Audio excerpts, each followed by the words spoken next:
All right, welcome everyone. Chris Petri here. Thanks so much for coming by. We're doing another watercolor painting. This time we're just going to have a little bit of fun practicing up on some color scheme ideas, cubism, which is a great way to just have fun practicing your brushwork, as well as seeing darks and lights in your painting, as well as color mixing. Also using the glazing technique, which is glazing and using lighter washes and then building up layering of washes on top of the other. So we're covering a lot of great information for watercolor artists. So if you're a watercolor artist, you don't want to miss this video. Trust me, you can use this information that you'll see in this video and put it into practice with all of your paintings, whether you're doing landscapes, cityscapes, city scenes, flower paintings, even portrait work or figure painting. Whatever it is you're painting in watercolor, this all has practical application. So I'm hoping you'll stick with me here on this video and practice along with us here and bring this complete composition to a completeness, and then even beyond, as we cover every detail you can imagine for this painting, as well as going further and maybe adding some other elements we haven't done to this painting, but you could even add some other embellishments to this type of a composition to make it even look more beautiful and interesting. So we're going to cover all this and more, so let's get started. Alright, so we just saw the finished painting and we're just going to keep moving right along here. I think the majority of the painting, I think all we need are just two brushes, like a medium size and maybe a little bit of a larger flat brush here. So I think those two brushes are going to work fine.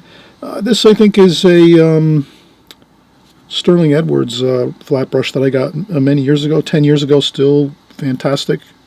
Brush hairs are perfect still. This one here is a Da Vinci number 30 millimeters wide flat brush. This is, I think, natural hair and synthetic mixed, but it's easy to kind of see. The Da Vinci has the brushes all color coded, so it's the black and red, and then of course again the other brush is kind of like a clear translucent handle. And so I'll set those aside right now while we do our pencil drawing. And you can use any pencil. I'm just going to use a standard office pencil like this here. And then the only thing is, if you want to, when you're doing a painting like this, and again, cubism is really fun, it's beautiful, you know, stands the test of time. I always see cubism art everywhere, you know, in my, you know, just traveling vacations, you know, weekend getaways, you know, going into maybe commercial buildings, doctor's appointments. You know, you see cubism still very popular artwork and relative, you know, definitely relatable. And I think it's beautiful. Just the cubes, the shapes of the cube are so familiar to us, and so we find a comfort in that. And it's always usually very pleasant and positive and pleasing for compositions with using the cube shape. I also want to mention I have stencils I'm going to use. You don't have to have these. You can just basically free draw with a ruler, measuring and using a ruler if you wanted to, or you can, when your budget allows, you can pick up a few stencils like this. I think this is the Fiskars. You can't miss this. Fiskars, the bright orange stencils. This is squares and rectangles. And so we have these we can utilize. And then I have one of these Statler, like an architectural engineer's style templates. So we can use all of these. We'll start out this painting. Incidentally, I just forgot to mention, I wanted to, I'll link below. There'll be a video right in the link in the description box below. I have all of my book and all my art supplies I use on an ongoing basis. I hope you'll utilize that. And also, I will put a link to a recent video we did on cubism. Same style painting. A little different though, different color combination, color scheme. So you'll see down below the other video where we just did recently within the last couple months or so. Another painting just like this one. So if you're just here for the first time, having a great time, having fun, creating a beautiful cubism painting, you also have another one we just did recently. You can check that one out too. And again, you can change all kinds of color combinations when you're creating something like this. So there's no, so we're just gonna have a fun time, go in and just create something that we can really enjoy. And I made this in a larger format. You can put this in a frame, maybe matte and frame it. So when we're done, if it looks good and you feel happy with the colors and the way everything looks, you can certainly put a nice beautiful mat around it, like a white or an off-white mat or something else that might tickle your fancy, and put it into a beautiful frame of your choice. I like frames. I like metallic frames for my watercolors mostly. But so we're getting off on a beaten track here. Let's stick to this. I think what we'll do is here we'll start with smaller cubes here first, and we just did a quick crosshair here. So we just divided the paper in 4. So that's easy enough. You just measure across, get your center point both ways, make your lines across intersecting, and then you just start from here. And then we just take our stencil, and you can do it freehand too. You don't necessarily have to use stencils. You could just draw all of your shapes of your squares freehand. It doesn't have to, again, it doesn't have to be like this, although I will use these, you know, just for fun. It's fun to use these. I don't use them that often, so I like to have a little bit of change going on when I'm doing my artwork. All right, let's start out. We're going to do large ones first, and then work smaller to the outside edge. So I'll take the first few here. I think we'll maybe start with, we'll do this. We'll start with this one here, quite large. And we'll just do that. And we'll take our pencil. Make sure we hold our stencil down really, you know, well. If you're right-handed, you'd hold your stencil down, obviously, with your right hand really well. Nice, get a good firm multi-points. Hold your stencil down, multi-points. And then you're just easy with the pencil. That's simple enough. We just go around and make our shape. And there we have our first cube. And then maybe we'll go something a little bit larger. Let's do that. Let's go over here with something a little bit larger here. I'll go down here like this. You can even, right from the beginning, you can start to overlap your cubes and shapes. That's fine too. I think I'm just going to go with the standard. I might just do this. I'll keep everything to that first crosshairs line, like that.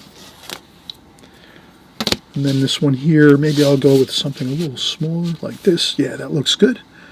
So I'm just going to keep on making them smaller and smaller as I go outward from the center. That's all. Really a simple way to get these cubes started. So I think, yeah, that one looks pretty good like this. I would say we should go with another one like this here. And that's kind of symmetrical. Maybe we'll want to do something a little different. Let's do this one here, smaller.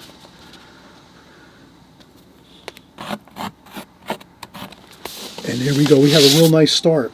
You can butt your lines right up against each other if you want when you make your cube shapes. Again, you can draw them freehand.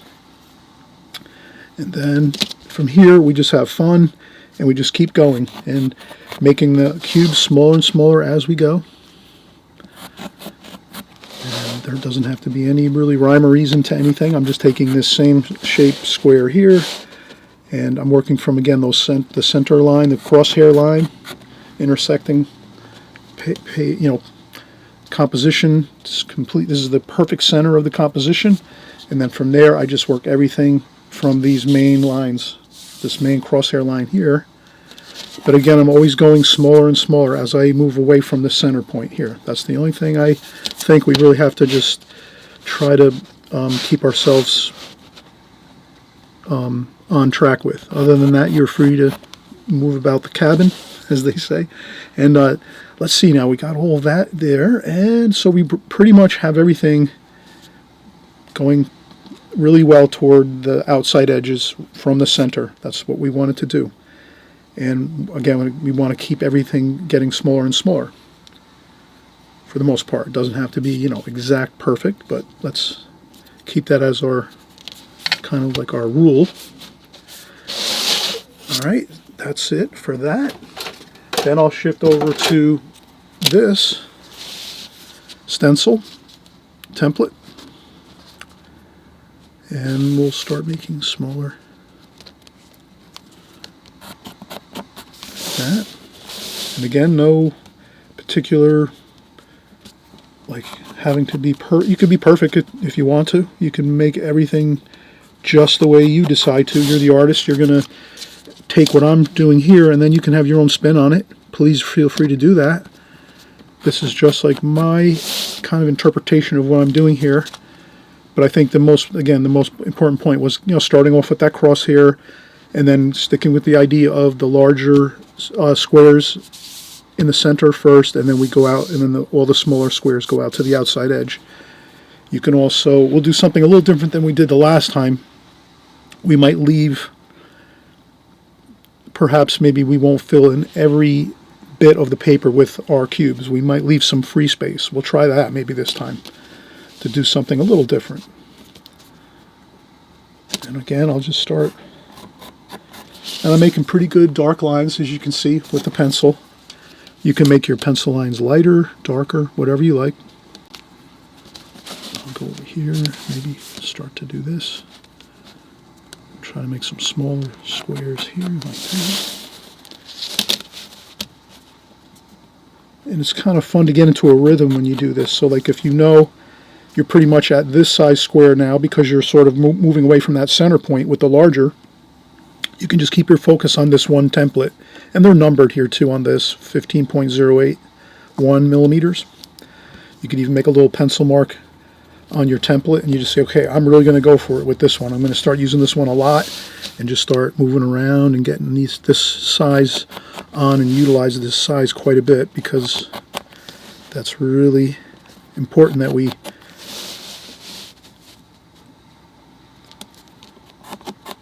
keep working with this smaller one. We don't want to go back to a larger cube at this point. We want to keep these cubes smaller and smaller and smaller as we go.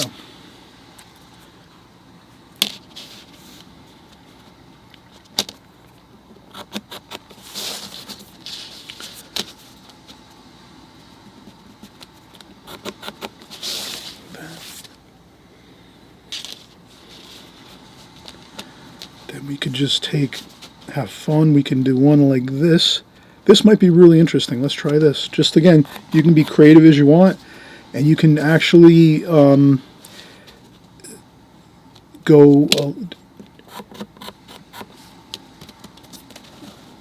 can go on a diagonal line like this and keep getting smaller and smaller as we go. Maybe we downsize each square by 2, so we just keep going. So this one here, we skip this one and we go over here. And we have this one here.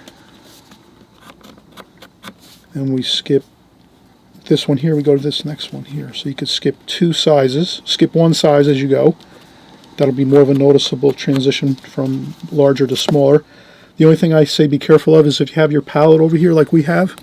I've many a times actually rubbed my template into this paint, and then it went back onto the paper. So I would definitely say, if you're working and you want to set things up first with your palette, the only thing you have to do is dampen a paper towel. I would dampen a paper towel,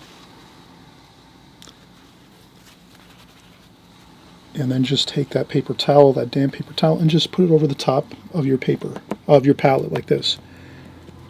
Because the tendency is going to be moving this template around, it's going to land on this and get paint on it, and you won't notice it because you're focusing on over here by the cubes.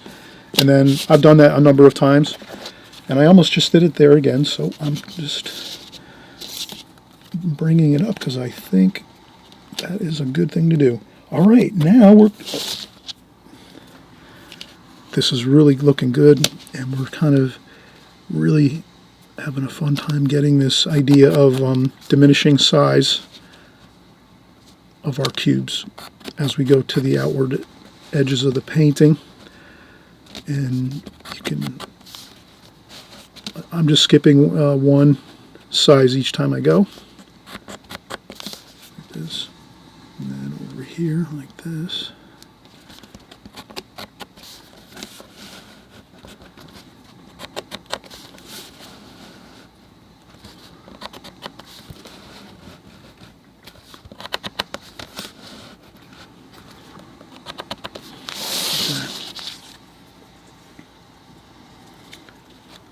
Okay, we'll do the same thing over here. Start here. We'll do one more here, and then here, another one here, and then we'll just keep doing that idea. Skip one, keep going.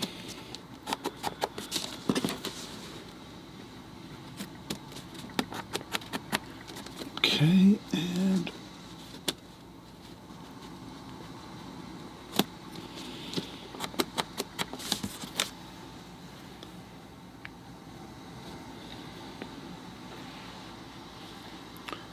and that really looks good. And not only are we going to use this pattern, I think what we're going to do is we're going to introduce a secondary pattern underneath this one. So now we can see we're going to take a quick break now. We've done a lot of work. And again, you're doing this more loosely. You're not trying to like follow exactly what I'm doing here. But, you know, for the most part, you want to keep this same idea, right?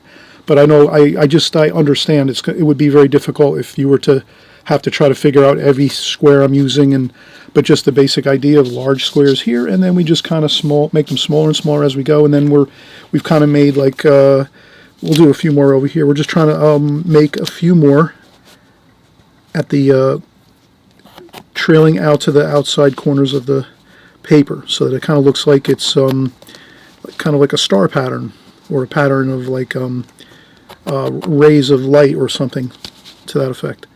And then we just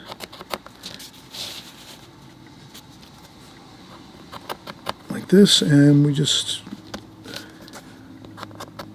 like that. Maybe one here like so.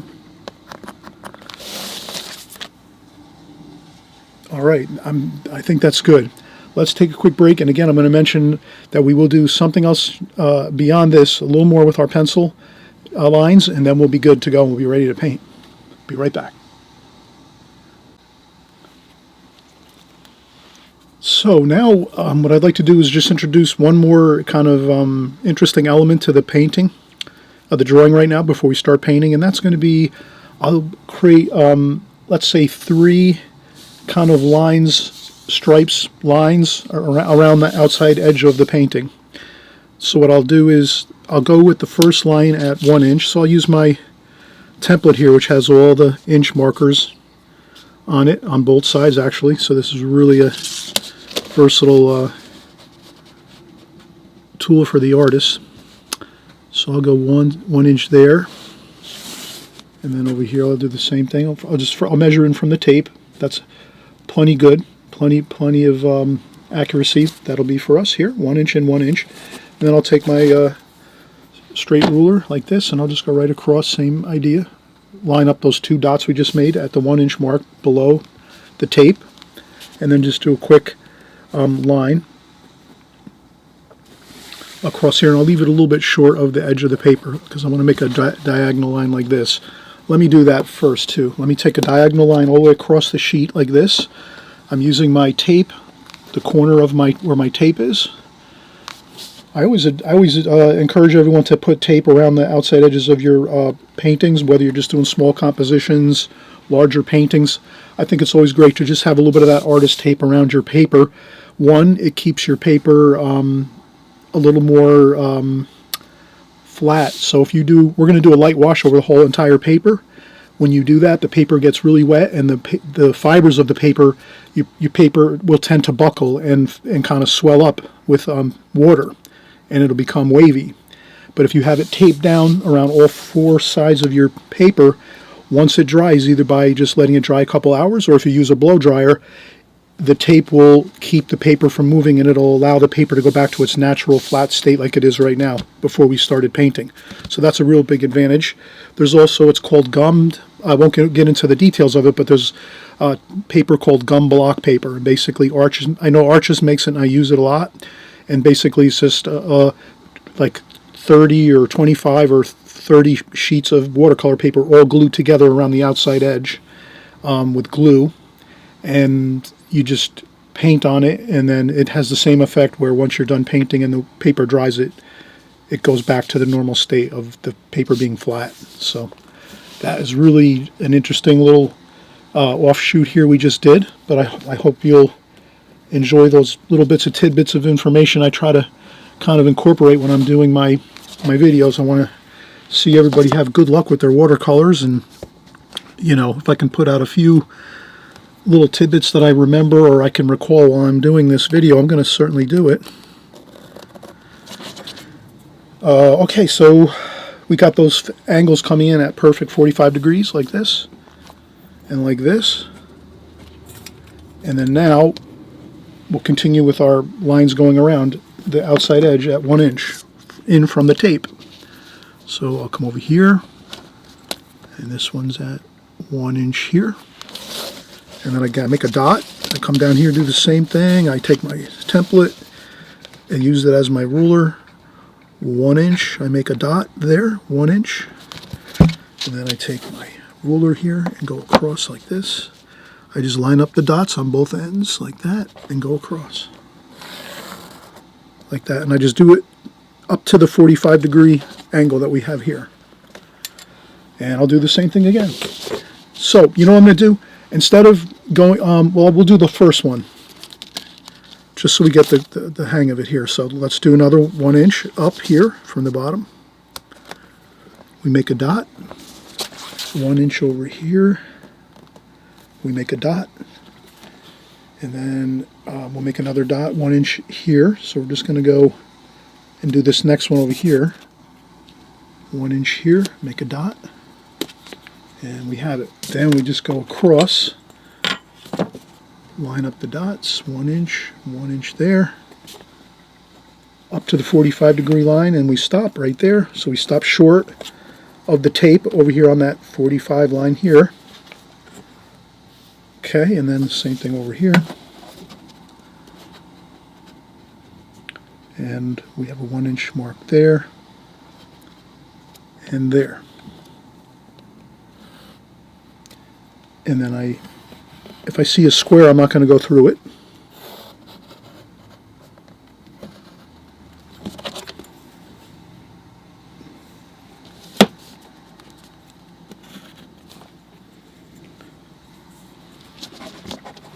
You could darken up these too, these 45s. Okay.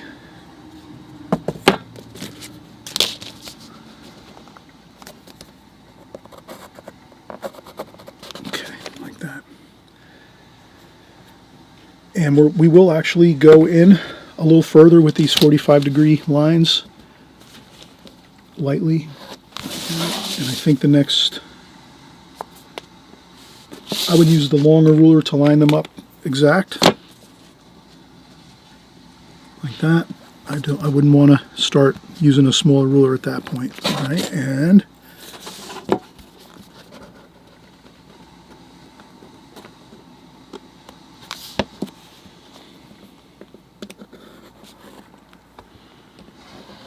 just so we get them in a little further. So now, the next thing I'll do is the same process we just used on that 1 inch going around the outside. I'm just going to go to a 1/2 inch from here. So now I'm just going to do a 1/2 inch space division. So we're going to make these actually, they actually should be larger. Or we could make them smaller. Doesn't matter. Either or. So we'll make them smaller as they're coming in towards us. You could try it either way, making them smaller, like thinner up here, and then make your lines wider. I just think I committed myself to doing it larger on the outside and then moving them inwards. We don't know what the effect's going to be until we see the finished painting, but I'm sure it's going to look good. We're just working with some really interesting lines and having a good time of it. So I'll do the 1/2 inch over here too. So as we'll do, I'm going to stop the tape, and as you can see, I'm just doing the same process we did on that outer stripe here around the outside, the outer border. I'm just making another border in here, same thing. But this time I'm just going a 1/2 inch all the way around. 1/2 inch, 1/2 inch, 1/2 inch, 1/2 inch with a dot, 1/2 inch with a dot, 1/2 inch with a dot, 1/2 inch with a dot. Then we go around, we do the same thing with the ruler all the way around, straight edge all the way around, and then we'll do another one after that, and that one's going to be only a 1/4 inch. So we're going to go 1 inch, 1/2 inch, and then 1/4 inch will be the other one, the final stripe going around this. So I think if we do that, we're really going to have an interesting look. And what I'll do is I'll stop the tape. you basically have the idea now of how to get those exterior stripes and lines around your composition. And you can always skip this too. If you don't want to do these border lines around the outside edge of this, that is fine too. If you feel like you're just maybe you're like me, and sometimes I run out of patience a little bit too soon, which happens on occasions. Don't worry about it. Yeah, you can just do these squares like this, and then start the painting process. So whether you finish these stripes going around the outside edge or not, doesn't matter. You can do them. You don't have to, but at least let's get the main squares, the cubes, in just like we have them here, or close to this, pattern, and then we'll begin painting. So while I shut the camera off, I'll finish up my border lines.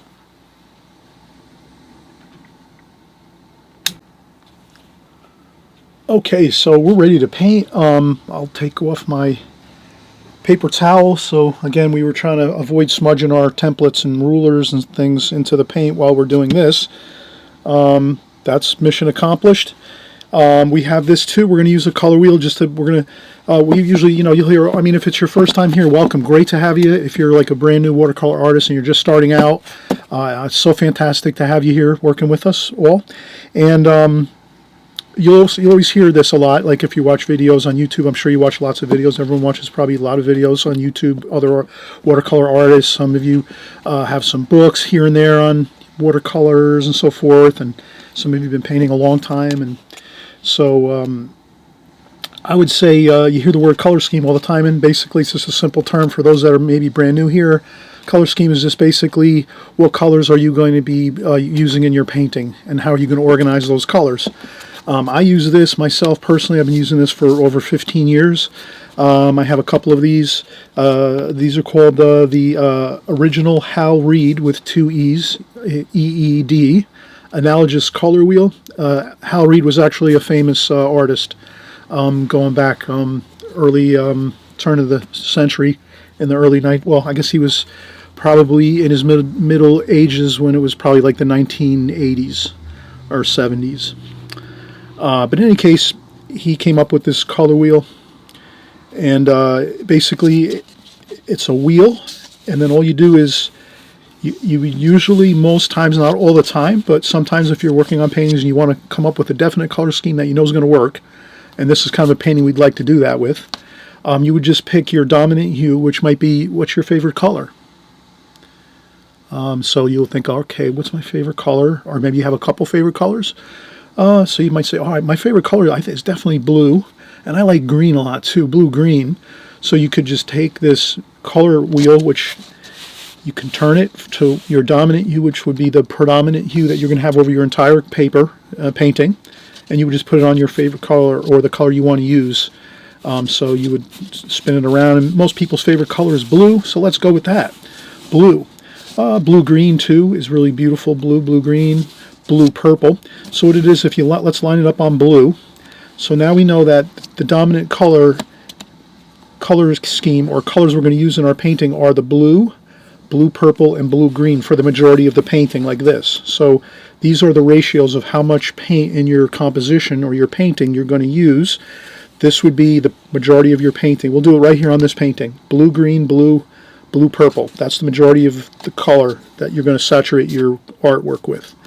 Then below here, your complementary color is going to be orange, and that's where you're just going to sprinkle the orange a little bit here and there, and that's going to kind of excite the person looking at your artwork, and they're going to go, ooh, those little sparkles of orangey yellow. And that's going to, because that's the complementary color for blue is orange. So, and then also too, we can add in some yellow-green and some red-purple as well into the color scheme, but in very, very small amounts. And so, again, the main idea is your main color, blue, mixed with some green and some purple. It's going to give you your majority of your color on the composition. You're going to add your orange in just a few sparing places that you want to, strategically, however you like to do that, to get your bits of orange in your composition.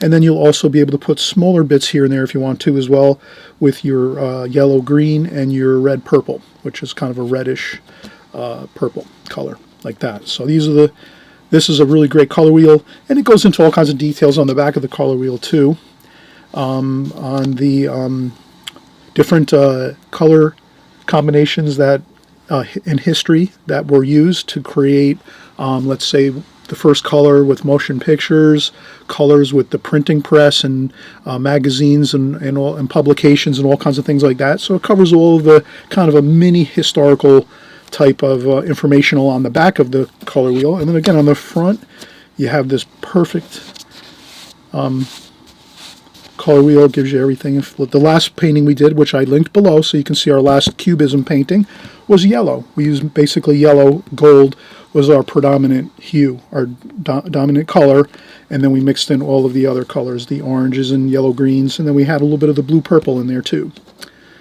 as a complementary color, which was in more of smaller amounts. All right, so that's kind of a perfect way to get everything set up for your painting.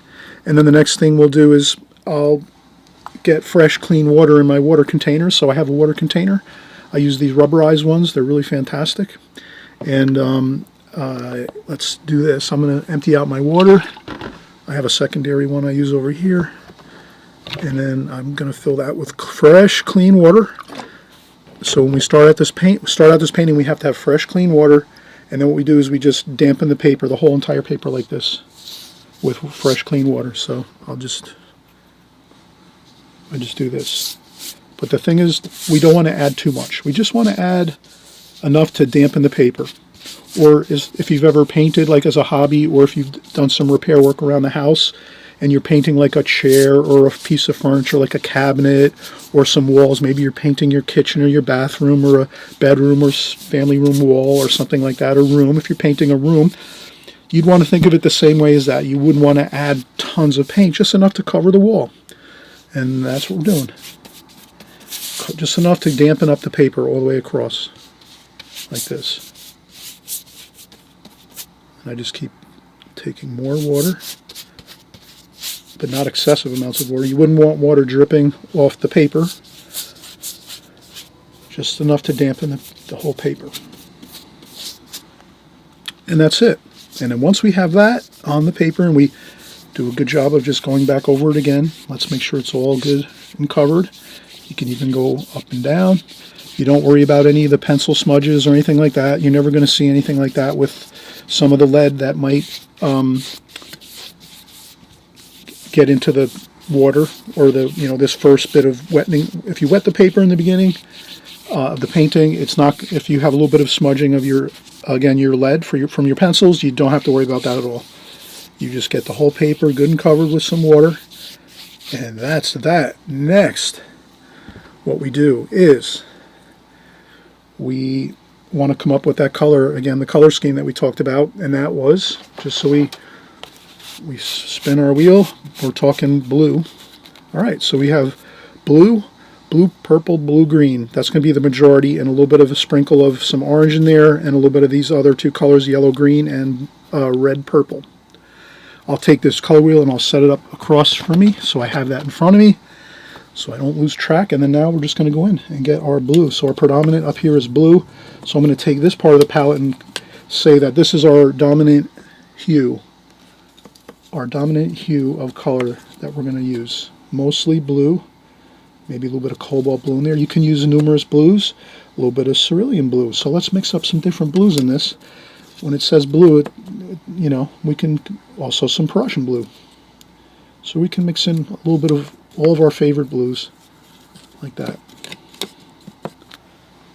and have that. Now, again, we could take a little orange and put that into the blue. Just a tiny bit of that orange into the blue like this, so that, it'll gray down that blue a little bit, like this. And then if we need some more blue, I would add that orange very, very minimally. We could also take a little bit of sap green. Sap green in there, a tiny bit of sap green. And then a little bit of purple, too. So we're going to add the colors that we saw again on the top of the color wheel. Blue, blue and green, and blue and purple. So that's what we have up here, and that's going to be our dominant color. And we just make sure that it's mostly blue. Like we really want to see that blue color, like that hue of blue. It's got to be there for the most part. That's going to be the dominant. But you will see some of the blue green we put in there, and some of the purple too. But it's not going to be, you know. Make sure I get some of that purple in there too. So I'm getting all the, and then of course plenty of blue. Okay, now what we do is we're going to start covering this paper, but I wanted to say this. It's already drying pretty fast. It's pretty warm in my studio right now. So I'm going to, again, I'm just going to get my brush and go over one more time really quickly a little more water. I want the color to soak into the paper a little more. So I'm going to add a little more water, which has got a little bit of blue paint in there. I cleaned out the brush one time, I think, in the water container, but at this point it doesn't matter. If you have a little bit of that blue in there, no worries, because we're making this an entirely blue color scheme of blue, dominant blue with orange complementary color. So that means if you have some light blue in your water, you're fine. And then we just wet it again one more time. And then we pick up our blue up here. And I think we're just going to go with an entire blue wash like this across the whole paper. And it's going to be light. It's going to lighten up too. You see how we're painting this right now, and you're thinking, oh wow, that's too much paint, or or not enough, or whatever. You don't have to worry. You always know watercolor dries lighter. So now that we put this blue on like this, it's going to actually dry fairly lighter. And that's what we want. We want to have this first glazing here, using the glazing technique of the first glazing is your light glazing, your light wash, like this. And then you can even come into the orange like this, and you can add a little bit of that. Just in a few places. You can randomly put it on. You don't have to overthink it. Just maybe get a few bits of that orange in there. Just in a few locations of your paper. That's going to be your... And you can work it out a little bit. As long as you work quickly. You only have a few minutes to do this. You can't fuss around after about 2 minutes of doing this right now. So I'm pretty much at my limit right now. I cannot do any more fussing around with this. I just wanted to work in that orange a little bit. And that is it. Okay, so now this has to dry 100%. And then we can come back over and then start working our cube patterns over the top of this wonderful blue wash, which is, so many people like blue. The statistics are that 50% of all people, if they're asked what their favorite color is, they will mention it is blue. So you always know if you make a blue painting or you use a lot of blue in your artwork, you know that a lot of people, right away, you're going to have a lot of people interested in it because of the color, just the color in itself, the blue color. All right, so I will take a quick break and let this dry naturally. I think it would dry in about an hour right now. My studio is probably 80 degrees, I think, right now. Yeah, it's about 80 degrees in the studio here. So we'll be right back once this dries. All right, so we let the first glazing dry. I used a blow dryer, and it's perfectly dry to the touch right now, like this. And the paper's actually flattened out really, really nicely. So there's no real heavy buckling or warping of the paper anymore. When we did our first glazing, we noticed that we did get a lot of buckling in the paper because of all the water in there. And again, some simple blow drying or letting it dry for a few hours or so. The paper does go back to its natural flat state for the most part. And again, that's achieved by taping around the paper.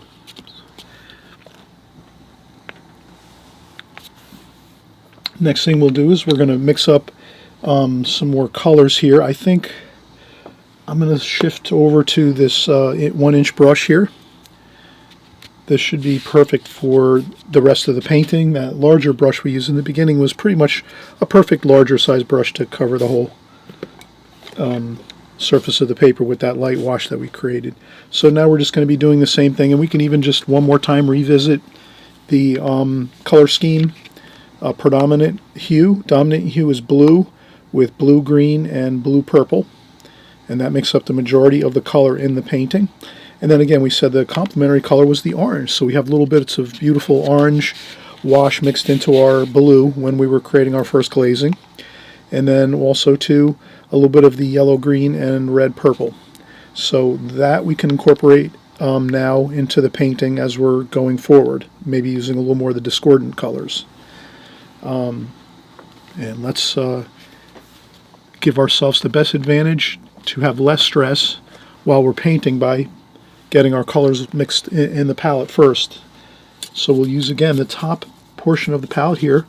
We're going to stick with that blue that we have, that we mixed before, which was a combination of most of our blues: cerulean blue, cobalt blue, French ultramarine blue, a little bit of Prussian blue mixed in. Then we also added in a little sap green and a little bit of purple to get that color mix. And we'll add more as we go. Let's start out by maybe a little bit of straight blue there, some straight cobalt blue there, maybe some Prussian blue over here, a little bit of the green over here, a little bit of sap green maybe over here. Okay, so we just got some more exciting color. Purple, we need purple, we'll do that in the center here. So we have plenty of good rich color there. Lots of paint, not that much water. You can kind of see that there's not much water in my palette right now. It's mostly straight paint with just a little bit of water. And that's what we're going to use for the cubes. So the cubes are going to be painted dark, and we're going to have the lighter colors in the back, or the lighter wash we're going to leave in the background, kind of almost looks like a sky. So that's how I'm kind of sensing this, that the light is behind us and behind the squares, the cubes, and it's kind of like a beautiful, looks like a really nice sky with some golden colors and a little bit of light, like almost cloudiness to it, and it's the blue. Looks beautiful. So we have that set up for our composition, basically the idea of what we're looking for. You can come up with your own concepts of what you might be seeing here. It could be something different than I am thinking of. You can. That's one thing about art. It's reactionary. You're as an artist, you're reacting to things as you go. You might draw this scene with all the cubes, and then you'll have some kind of like interesting idea of maybe something you're sensing that you might relate to, and then you can think of that in your mind and then start playing on that idea and then come up with some more further compositional ideas. So now my idea again was that this light blue first wash was kind of like, it feels like a sky wash to me. And now these cubes feel like they're like objects within this scene, and the sky is the backdrop. And so that's how I'm going to kind of approach this composition. And I'm thinking that the light's more or less behind the cubes, so I'm going to make these cubes darker in color and leave the light wash in the background. And we'll see how that really works out for us as we go. And then we also, I wanted to just take some orange here, so I'll put the orange right in the center, orange here, and that orange can be with a little bit of maybe red too, a little bit of the cadmium red and orange, and we'll put that right in the center. That's our little bit of, remember the complementary color, we're going to have to add that in a little bit here and there. And then we're also going to add some discordant colors, and that was the yellow green. So we'll take some yellow, cadmium lemon yellow over here, yellow, and some green, sap green maybe, like that. Okay, so we'll have a little bit of the discordant color of the yellow green. And then the other discordant color was red purple. So we're going to, let's just take the red that we just used for to mix into our orange, for like a red orange. Let's take this red and then maybe add a little bit of, we're going to add some, maybe some purple or maybe some French ultramarine blue to this and make it a red purple, a little more red in there. So now you see we have a red purple, orange complementary color. These are the two discordant colors, yellow green and red purple. And then again, of course, the main color composition here, the color scheme is, the dominant hue is the blue, blue green, and blue purple. colors. And we already have that in the background, but we're going to keep working with those color hues as we go. So the first thing I'll do is I'm going to start out with this here and I'm going to go right across like this, carefully, like that, and just keep working that wash. Pick up a little more paint, and I think as long as we're using the mixtures of colors here, and you can do vertical and horizontal strokes. I cover this in my book a lot. I have a lot of exercises in my book, which are actually exercises you can do for brush work, which will give you a lot of practice on brush strokes so that you can control your brush strokes really nicely. And it's so much more effortless when you're painting because you can concentrate on your colors and the beauty of the colors you're using in the paint and the painting process if you're not worrying about struggling to get your brush strokes in accurately, and where it's almost like second nature, like driving a car or riding a bicycle, or even just things like cooking. You know how you do all those things.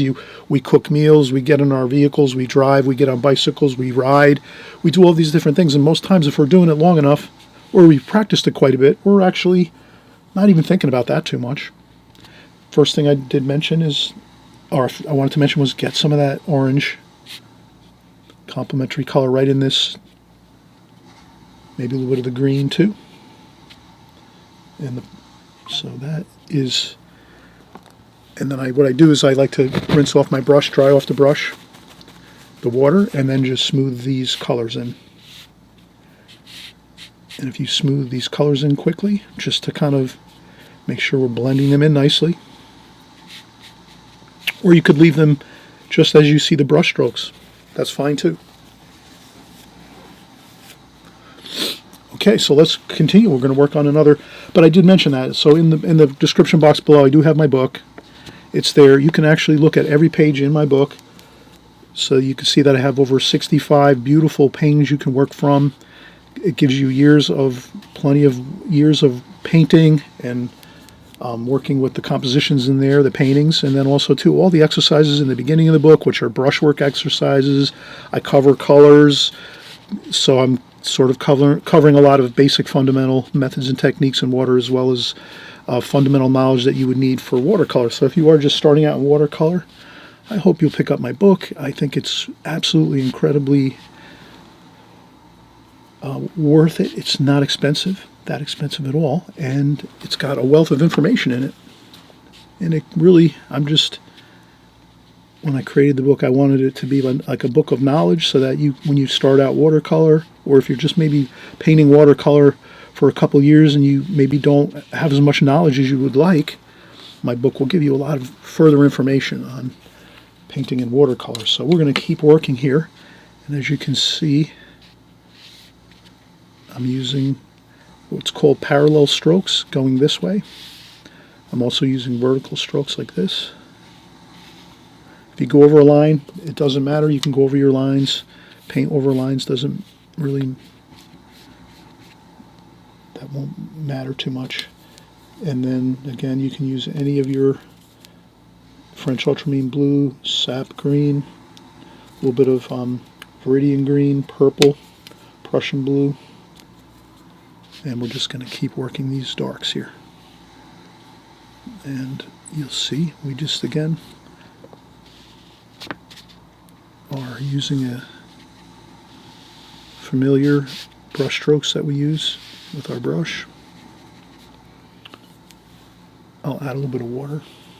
I pick up just a tiny bit of water on my brush in the water bucket, so I have a little more, I can get some more of that paint smoothed out and washed in here. And as you can see, that really looks fantastic. And then we add in the complementary colors. The orange, got to have that orange in there, right? That's the complement color. So we want to have that. We also want to have a little bit of the discordant, a little bit of that red purple, and a little bit of the green too, the yellow green. And then we take our brush, rinse it off, dry off the water so that it's just a damp brush at this point, and maybe a little bit of dampness with some paint, and then we just smooth again with the parallel strokes left to right, vertical strokes. We can use these too to smooth out that paint. And we have it. There we go. All right, so what I'm going to do is I'm going to take another quick break. What I want to do actually while I take my break is I have to turn on my air conditioner in my studio just to cool things down here. It's getting kind of pretty warm. So I'll take that quick break. I think I might have some lunch too. I might have a little bit of some lunch, a cup of coffee, and we'll come back and keep working. But this is a fun thing about doing artwork like this, like doing cubism. You know, you could work a little bit, do some cubes.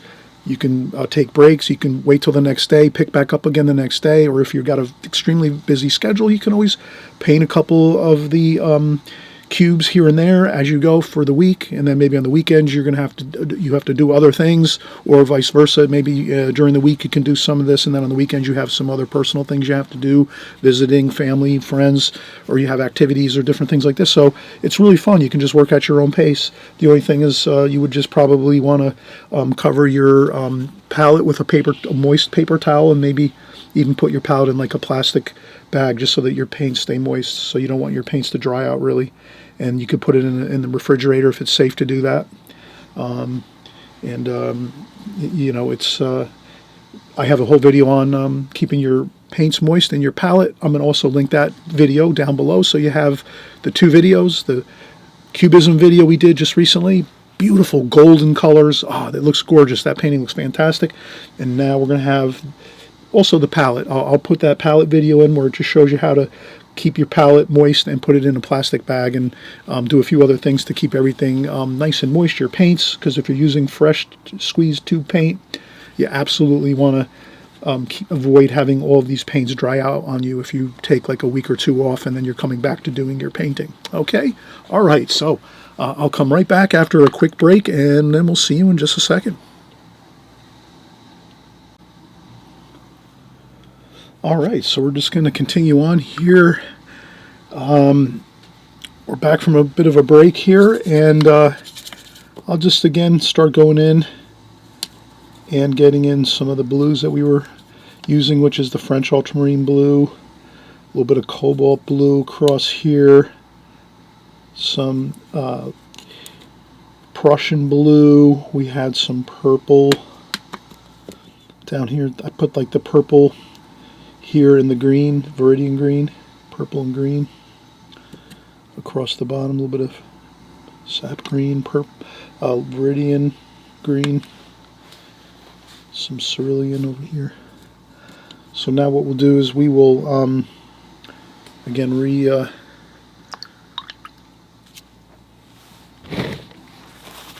supply our lower portion of our palette. I rinse off my brush, dry off a little bit of the water. And again, I'll pick up some of that orange. That's our complementary color. And again, we're talking our color scheme for our painting, which is the blue is our primary dominant hue, with a little bit of green and purple as well mixed in. And our complementary color is the orange, maybe a touch of cadmium red into the orange, cadmium orange.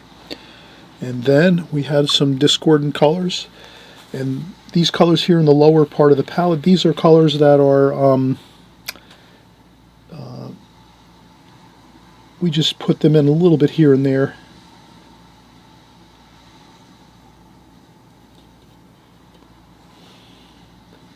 Not a lot, just a little bit, and some.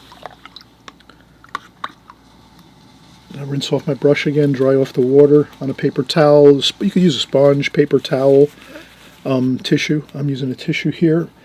And again, some more discordant color mixture. We'll just put some of the cadmium yellow lemon and maybe a little bit of the sap green mixed in there, so that we have that yellow green. In very small amounts, we use these three colors. Then I rinse off my brush again, dry off a little bit of the water. And now we're using the predominant hue, and it's a little bit lighter now. We're going to actually, as we move forward now, and actually start painting the smaller cubes, we're going to go with a lighter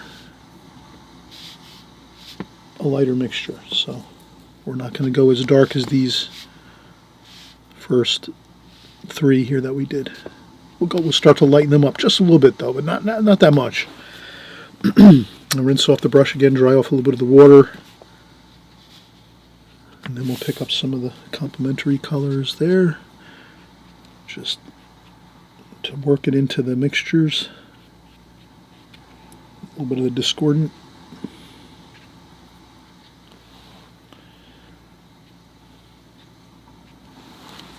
Rinse off the brush again. Damp brush. And again, I'm using parallel strokes, left to right, with my brush. Good stable brushwork. Vertical brush strokes going top to bottom. You can also do vertical brush strokes from bottom to top, like this. Okay, so now we are really starting to make some good progress here. Rinse off the brush. Maybe a little bit of that complementary color there. Orange. Touch of yellow green. Red purple.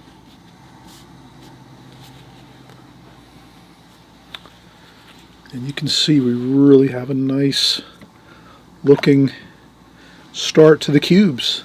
We're almost halfway there. We have the larger portion of the cubes completed, and then we're just going to work out, and we'll just I'm going to actually, I thought I would be able to complete everything with this brush, but this 1-inch brush, you can see, is a little bit large for the rest of the cubes. So I'll just have to keep finding brushes in my arsenal over here that'll work. Let me see.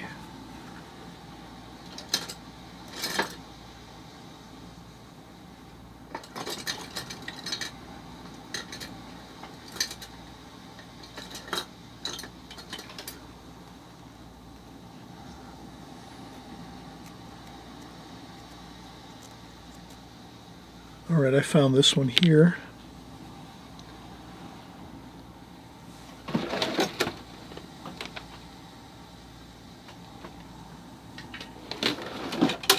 And this one here. So I think these two here are a little smaller than the one we were just using, which is like about 3/4 to 1 inch approximately. I'd say it's about 3/4 of an inch. Now we're kind of getting down to the 1/2 inch and 1/4 inch size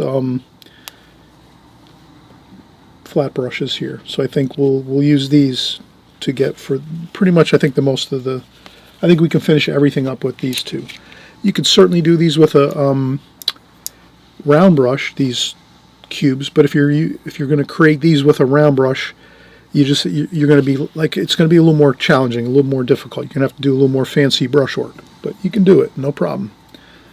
So I'll start out here with this. I'll get this brush in some water, and then we'll just do the same thing. And now I'm just going to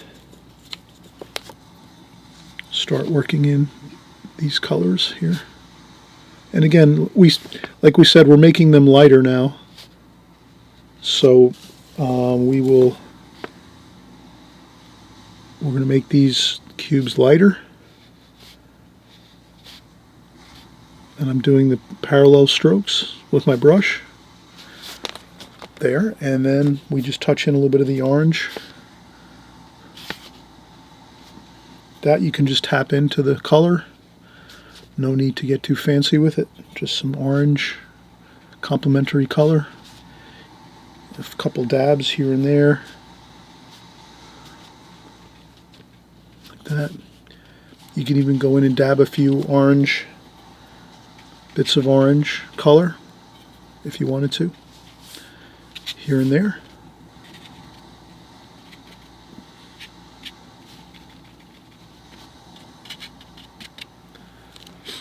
Like that.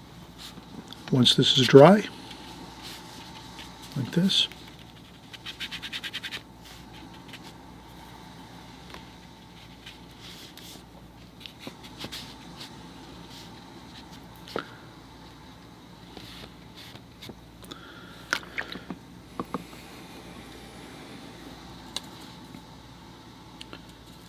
And again, we're just going to keep working the blues, greens, purple.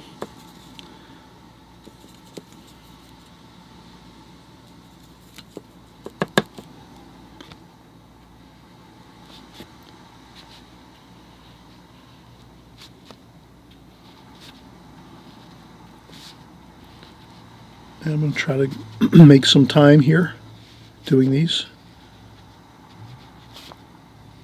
Having fun the whole time here, enjoying this process. And with some orange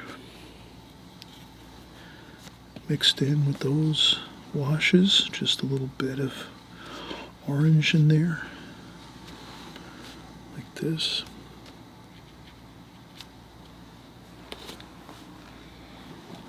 Okay, and as you can see,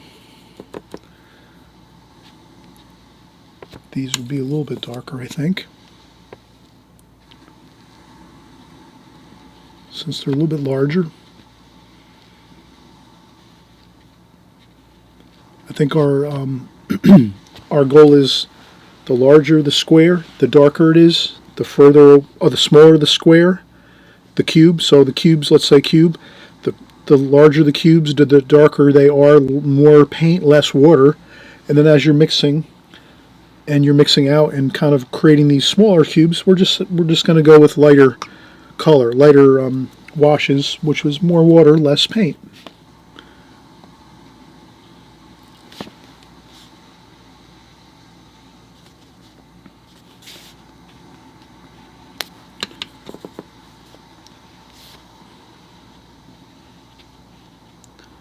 Okay, vertical strokes.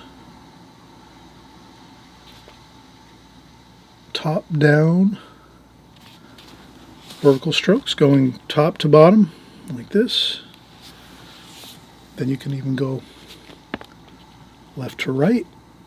Parallel strokes this way to touch up areas if you have to. Rinse off our brush. Dry off a little bit of the water. We'll come in and get some of our orange. And we're just adding in some orange, kind of just haphazardly here and there. It doesn't have to be any particular pattern. We can just tap in some orange like this.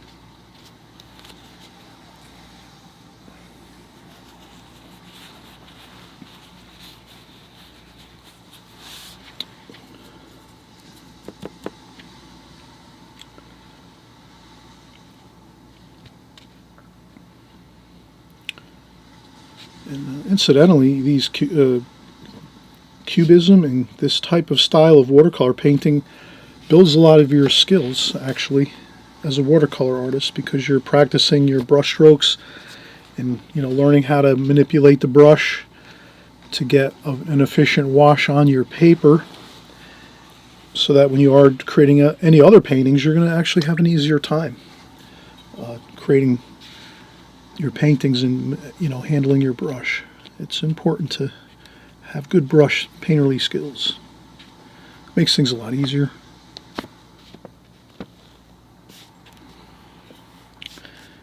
So we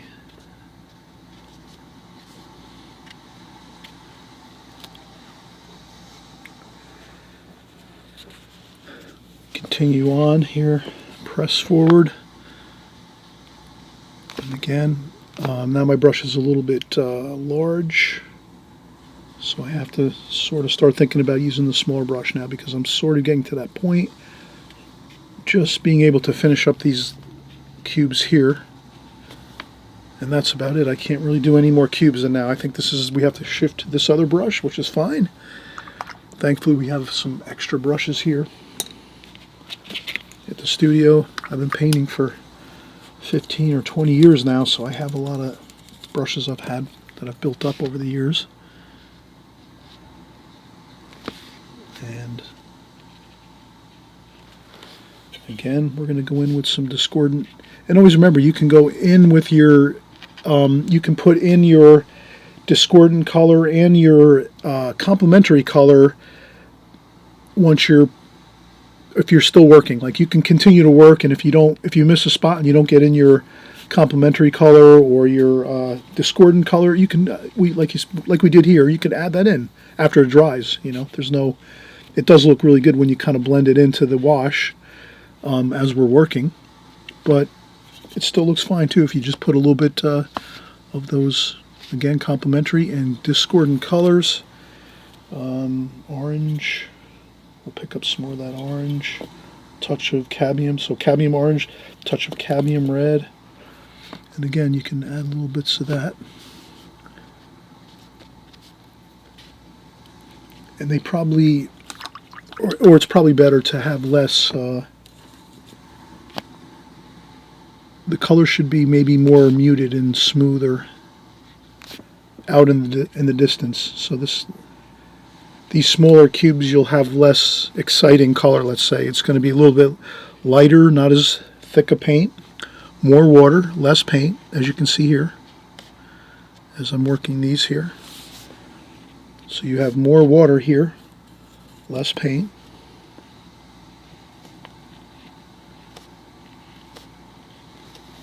Like that. And I'll do upstrokes. 1, 2, and 3.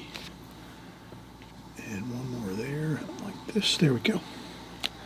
Alright, so I think we have everything. Pretty much all of our cubes painted in. Now we're going to come in and start tapping in a little bit of the complementary colors.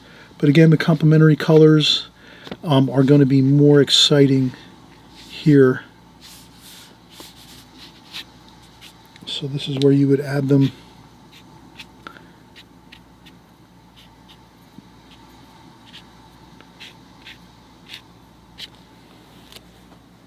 Like that. You want to add them more. We're considering this closer to us, and we're considering the smaller cubes being further away, kind of in the distance, as if this is like a platform, and then we're stepping down onto these smaller squares going all the way down away from the top area here, which would be the top of the structure. So let's say if we're on a structure, and this is the top of the structure, these are the places where it's closest to us. We're up high, and then as, let's say, we pretend we're walking down from this high area up here, and then we walk down and we step down, we're stepping down onto the lower areas, the lower cubes, and that's kind of like the effect I was trying to have here. And I'm also thinking, again, we talked in the beginning about like just, you know, thinking about the composition and like the overall look and sort of the feel of the painting and the concept of it. And that was, this was like a feeling of the sky behind us or in front of us. So we're looking at the sky, looking down, and we're up somewhere high on these upper parts of the structure. And again, these are stepping down, the smaller cubes.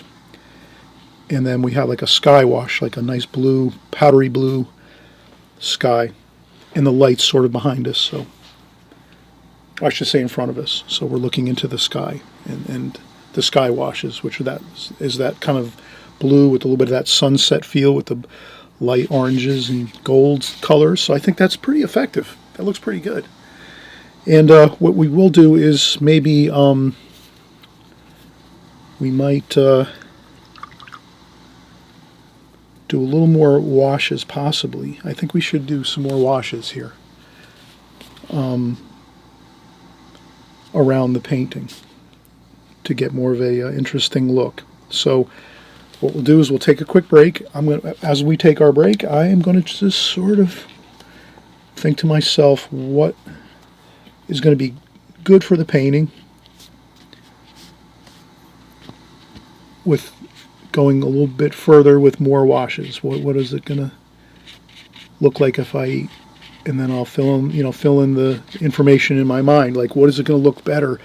Do I make it darker, some darker washes around here, and then let it stay light around the outside borders? Or do I maybe do something different and make the outside borders darker and then make it lighter as we come in closer to this area? So I'll think about it as I go. I know from just personal experience, if it was, let's say if we were standing at ground level, like let's say on the ground, like in a field or by the beach, by the ocean, and we were looking out, the sky's always darker at the top, darker blue, let's say, more richer blue, and then as it gets to the closer to the bottom, there's a little more of an orange hue to the distant sky, and it's a little bit lighter. So, and it also depends on what time of day. If it's sunset, it's a little bit different than that, but in any case, I'm going to think about it. Again, this is what's fun about watercolor. You're the artist. You can come up with different ideas, different concepts. Think about it. Take your breaks every once in a while as you're painting, or maybe you're going to formulate your ideas in the beginning when you're painting and creating something like this. But again, this is just some creative, fun ideas to work with. Let's do it. Let's continue to work on it. Maybe I might think, oh, this is perfect. We don't need to do anything else to it. That's also a possibility. So you will come up with your own ideas on what you think would look the best as we're working with this composition. I'm going to take some time, about 5 or 10 minutes, try to think to myself what's going to look best as far as finishing up the rest of this painting. Do I want to add more washes? Do I not want to add more washes? I think I do, because I did pencil in these border lines around the outside edge to kind of use them as like maybe a way to create some more depth in the painting and more interesting feel. And I think that's the kind of the goal I had in the beginning. So let me stick to that goal. Let me think about it for a few minutes. I'll take a quick break. Let's take a break. We'll come back. All right, we took a break, and that's the perfect time when we can consider our options as far as adding more washes to this. My thought was I'm going to add darker washes to this first square here, this first kind of cube that's right here, right around here, and then in this way. So I'll make it darker here, and then we'll get lighter on this next border area here, and then lighter yet over here. But I think I'm going to do it in a soft fashion. I don't necessarily think I'm going to follow the exact border of the pencil lines, because I did actually, while I was drawing my pencil lines, I didn't have them perfectly accurate with the way I was putting them into the scene. So if anything, these pencil lines are just interesting pencil lines in the composition, but it's not really going to be something that we're actually working exactly to, you know, like a perfect area to paint within or anything like that. So what I'll do is I'm going to rinse, actually empty my water bucket, fresh clean water. We'll mix some more paint up, and again we're going to make a darker paint mix right now. So we're going to use the same blue and green and purple colors that we used before. French ultramarine blue, Prussian blue, purple, sap green, a little bit of Viridian, a little bit of cobalt blue. Okay, so all of our blues and a couple of our greens. We get our brush loaded up nice. And what we're going to do is we're going to go for it. I think we have enough paint here. I'll add a little bit of water. So I take my brush, dip it in fresh clean water, and then just take that water and kind of just take my brush and empty out my brush into the palette so that I have a dark color, but it's not extremely dark. You know, it's got some good. And I'll use that first area and I'm going to go right across the whole entire painting like that, like there, and do the same thing. I'm going to go right over, but just one stroke. I wouldn't keep fussing with it. Just go over one time like this. I think this is going to really make things look fantastic. Okay, so I'm just going there, using that line as a place to start, so it's not. You can paint over a pencil line or two, no big deal. And I'm going to pick up some more paint like this. And I think we have enough paint mixed. I think we might have enough to get this completed.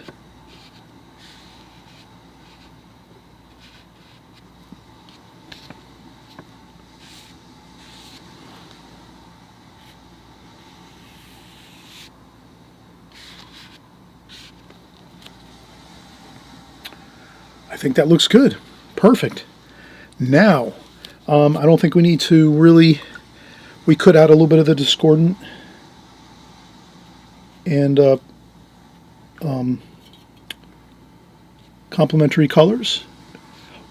but not in the areas that we've already painted the cubes. So if you just want to add a few little touches of those, and a little bit of the green, that would be fine. At this point, we're just having some finishing touches to the painting, so it's not like we have to sweat it now. We did most of our hard work getting the color washes the perfect ratio of the really dark blues and purples and greens for our cubes. And then now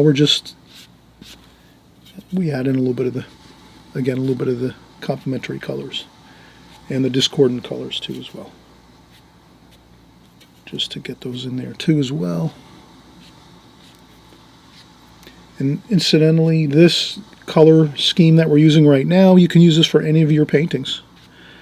And it could be anything that you're painting, really.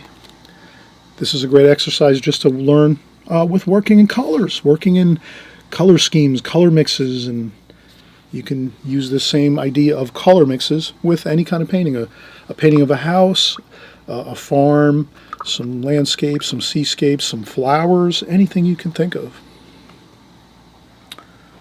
Okay, now we're going to go with a bit of a lighter wash. And I'll try to match my brush with the size of the area we're going to paint. So we're going to do this here around, approximately. I'll take my brush, and now we'll mix up some more paint. We're going to use less paint, more water. So we have some French ultramarine blue, sap green, viridian green, a little bit of Prussian blue, a little bit of purple. We mix those all up, add some water to it,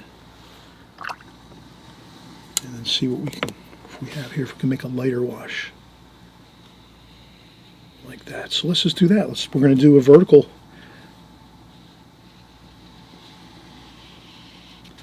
And this is where you can have some fun and enjoy the process.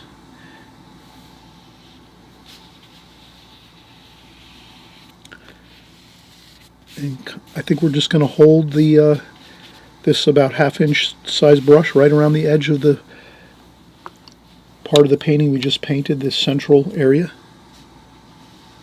And we'll just do the same thing. And we go right around like this.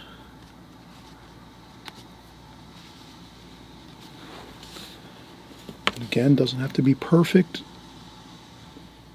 Imperfection is part of artwork, actually, and it actually works nicely. Imperfect happenings in your artwork are actually things that create pleasantness and beauty in the artwork. So this is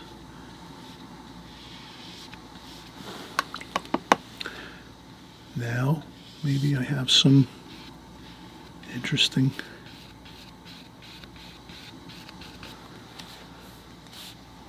colors and brush strokes over here.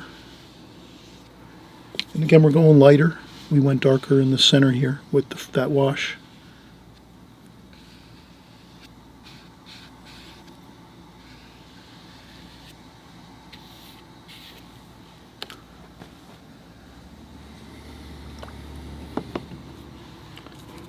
And then we can add some of the touches of the complementary color. You can do that as you go across here. On the bottom, the vertical.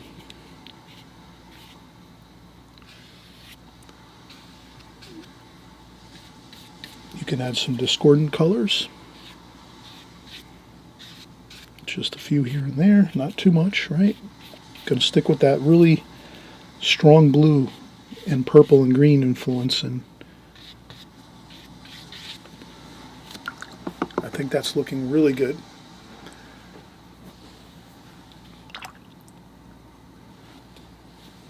And I think our final bit of wash around the outside edge, we'll use the very, very largest brush that we started with.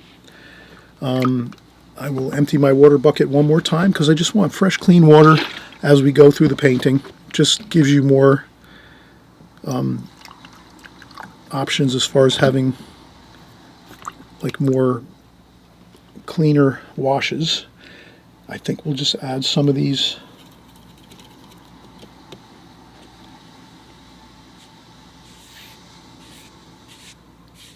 oranges, greens, maybe some of the discordant colors here on the outside edge.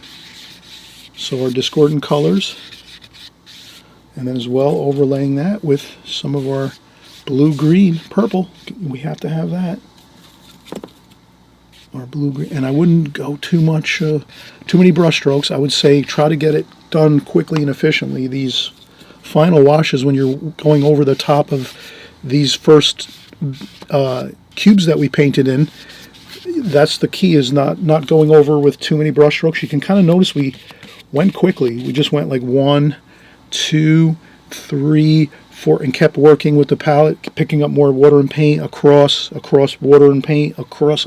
Like, we didn't sit here and just keep painting over this, because then we'd actually lose all of this detail here. It would kind of wind up just getting all blurred out. But you know, if anything like that happens when you're painting this painting, always remember, you will just create another one, start another one. Don't worry about it. Finish this one and keep going.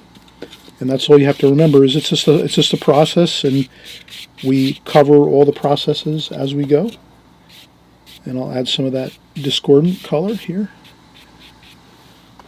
as we go around and get our final washes on. So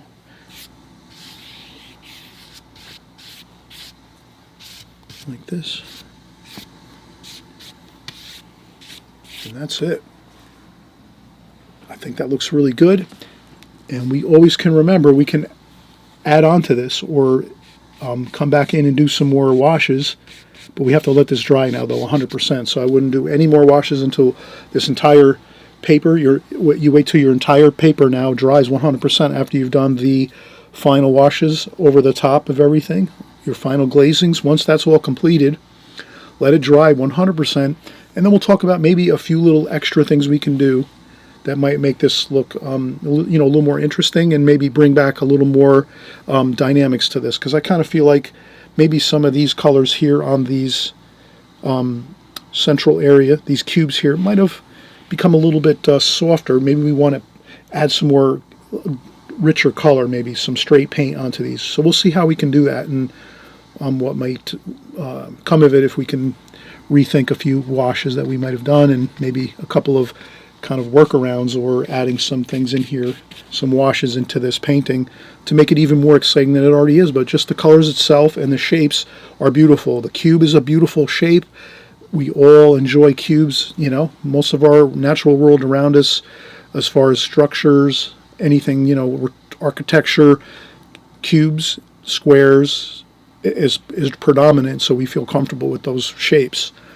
And then also to the colors, this is a beautiful color combination. Again, I was mentioning before in the beginning of the video, oh my gosh, you know, 90% or no, 50% of people would prefer blue over any other color. So you already know that many people, and I know many of you that are painting this right now, working with me here, you're going to totally, agree that yes, blue is such a beautiful color. The color of the sky, water, just beautiful, right? So everyone really kind of enjoys blue, most everyone anyway. But that's, and again, it's the predominantly favorite color of most people if they're given a choice of what their favorite color is. So can't go wrong with it, okay, with your artwork. And so let's take a break again, let this dry 100%. You can use a blow dryer to speed the process, or you can just let it dry naturally for a couple hours. In any case, we are going to come back and do a few more, I think, just touch-ups to it, maybe to see if we can get a little more interesting dynamics to this painting. But I think it's really at a 90% complete state. All right, we'll be right back in a second or two. All right, so we took a break. We let this dry. So now this is like pretty much 90% dry. It's a little damp in a few spots, but for the most part, we could go over with some more paint, let's say, and or some other, maybe. This is the point where I think if you get your our cube, we're using CUBISM, obviously. We just worked, you know, at least a healthy hour and a half or 2 hours on this, getting it to this point. And this is where you can take it to another level by adding some things to it, or you could leave it just as it is. I think right now this is perfectly fine. What I can do is, if we take off this the tape, you'll kind of see what a really beautiful crisp white border looks like which you can envision would be like a matte, and then maybe you can envision like a gold frame around it or a silver frame. I would say I like metal frames myself. Black frame would look nice, a gallery frame, you know, right? So maybe an off-white matte or a white, you know, off-white matte, solid black frame, gallery frame, maybe a silver or a gold or a bronze frame around this would look really nice too, metallic. That's my personal preference. What I'll do is maybe I'll just do a quick little, I want to keep the tape on here so the painting doesn't move all that much. So I'll just do a quick, keep some of the tape on there.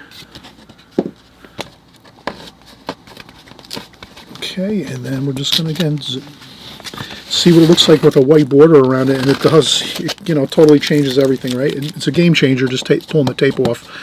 It's almost like it's being framed right now, like we just put it into a frame, and you can see how beautiful that is, you know, as far as just the colors and the shapes. Just those two facets of the painting look wonderful.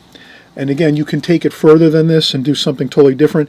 This could be something where you could go over with stencil, and maybe for, like, you know, maybe you create album covers for musicians, and you could have something like this in the backdrop and then go over the top with some beautiful calligraphy.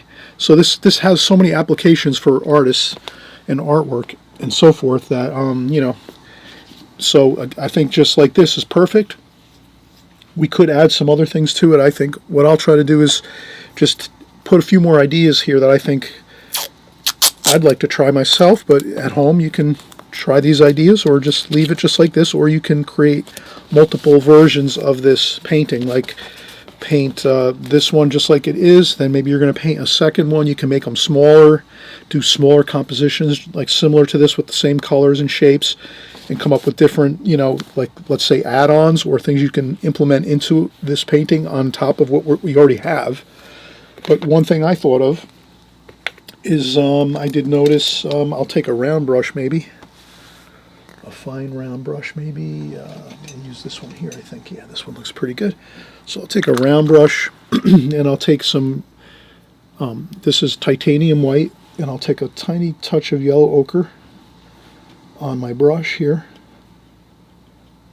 either that or raw sienna, and just put a little bit of the raw sienna or yellow ochre in the top of the white, so that that white, stark white, titanium white, has a little bit of that golden tint to it, like that. And then again, you can, these are just some ideas I might have. Like I noticed we had a little bit of lightness over here, so maybe I'll just do a little bit toward the center here.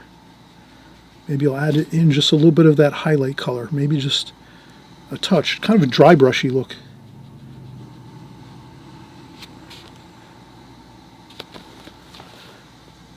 Maybe just to have a touch of some light, some kind of light that will bring in the white or the off-white of a matte. Like if you have a matte on this paper, on this painting, you put a matte around this painting, and then you match the white, what I'm doing right now, to the matte color. It can kind of act as like a tie-in to the rest of the painting and to the matte itself that you have surrounding your painting when you're framing it. So let's consider this like let's consider when we're finishing up any painting, you just think about what is it going to look like with a matte and a frame around it. Maybe I thought of other ideas too, like maybe some black or dark blue, very, very dark blue, almost very, very dark blue, black, and make like a window panes over the top of this. So overlaying some window pane ideas, maybe some other squares, maybe, you know, maybe six panes of glass with like a black frame that would push this back further, and you would feel like you're maybe in a room looking out of a window and you're seeing this amazing blue, beautiful blue kind of pattern. But I thought that might look good, a little bit of the white there. You could also take some white, and I would, at this point, I might just take a quick paper towel and just clear off one section of my palette like that. And then I might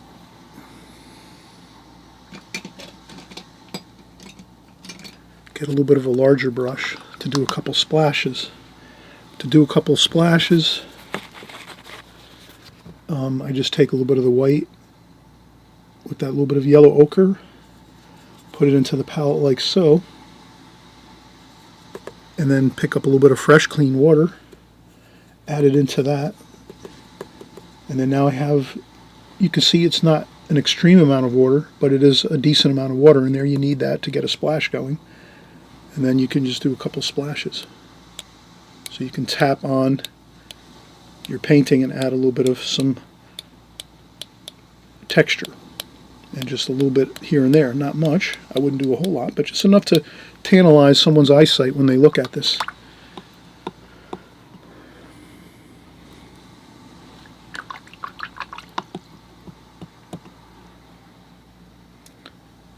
And I think that looks good. We could do that.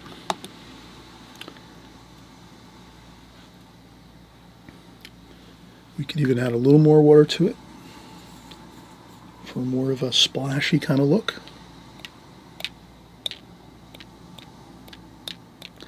Then you can take that and you can lift up with a paper towel or tissue and just dab it up. It's just a nice little bit of something on the paper that makes it look interesting, like a layer of interesting texture. So I put on some heavier splashes and then just lift them up kind of fast, like that.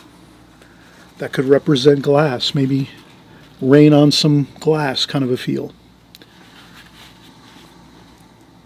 But I don't want to keep going because I think we might wind up having issues with overworking the painting. So I think this is fine the way we did it just now. Maybe a few extra little bits of interesting texture and some little tiny bit of speckle of some splashing.